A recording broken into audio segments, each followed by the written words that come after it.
Juliana Lopes, qual é a posição do governo agora, da base do governo, diante do que está acontecendo? Porque esse assunto da fraude no INSS é evidente que todo mundo sabe, os aposentados, né? A revolta foi muito grande. O que acontece? Uma gestão culpa a outra gestão, a outra gestão vem culpando a outra gestão, jogo de empurra, e uma parcela não assina a lista de pedido de CPI, né? E a população avalia que, olha, a ausência de um pedido de assinatura, de uma assinatura no pedido, isso pode comprometer até o argumento, né?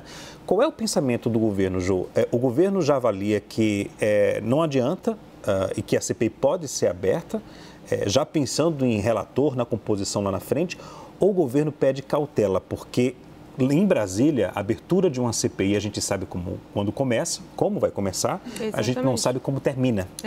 Essa tecla de que, olha, se vocês não têm culpa, então assine, é da oposição. É importante a gente ressaltar, não é exatamente a população que está pedindo. A população está pedindo dinheiro de volta e resolução do problema. A população está preocupada em ter o que foi levado, de forma ilegal, uma resposta de forma imediata. Né? Mas a oposição está batendo nessa tecla. Então, se vocês não têm culpa, se é de gestões anteriores, não tem nenhum problema abrir uma CPMI, que é um pensamento que faz algum sentido. Mas o que diz o governo, o que pensa o governo e o Palácio do Planalto especialmente? Olha, se a gente for dar espaço para uma CPI, pensando nesse cenário de polarização no Congresso Nacional, com os parlamentares se projetando para as eleições de 2026, será que é seguro abrir uma comissão? Será que a gente vai ter força para mostrar o que aconteceu em outras gestões? Não vai virar ali um palanque? A audiência de hoje foi quase que um esquenta para o que pode acontecer se uma CPI, uma CPMI for aberta, que é esse jogo de empurra entre gestões, entre presidências diferentes, entre governos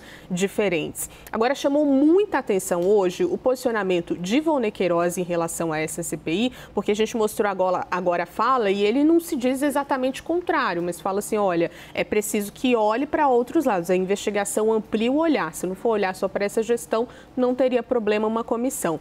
E chamou mais atenção ainda o posicionamento do senador Rogério Carvalho, que é um líder do governo no Senado Federal, que foi além, disse o seguinte, vamos assinar sim essa CPI e investigar olhando todos os fatos. Uma fala que não tinha vindo do governo até agora. Eu falo isso porque conversei com o Randolfo Rodrigues há pouquíssimo tempo e ele disse que ia observar, o governo, o posicionamento era isso, observar o movimento ali do Congresso, mas que eles não iriam endossar a abertura de uma comissão parlamentar de inquérito. A fala de Rogério Carvalho, inclusive hoje, foi vista com bastante atenção e surpresa pelos próprios governistas, porque, por enquanto, qual é a ordem vinda ali do Palácio do Planalto? Não queremos comissão aberta. Se for aberta, pela quantidade de votos da oposição, o barulho que eles conseguem fazer, o direcionamento dos debates, é possível que o governo saia perdendo nesse debate. E a gente trouxe uma apuração interessante aqui ontem, né, do governo fazendo um diagnóstico interno de que a crise no INSS vai afetar pelos próximos meses os números na avaliação do governo do presidente Lula.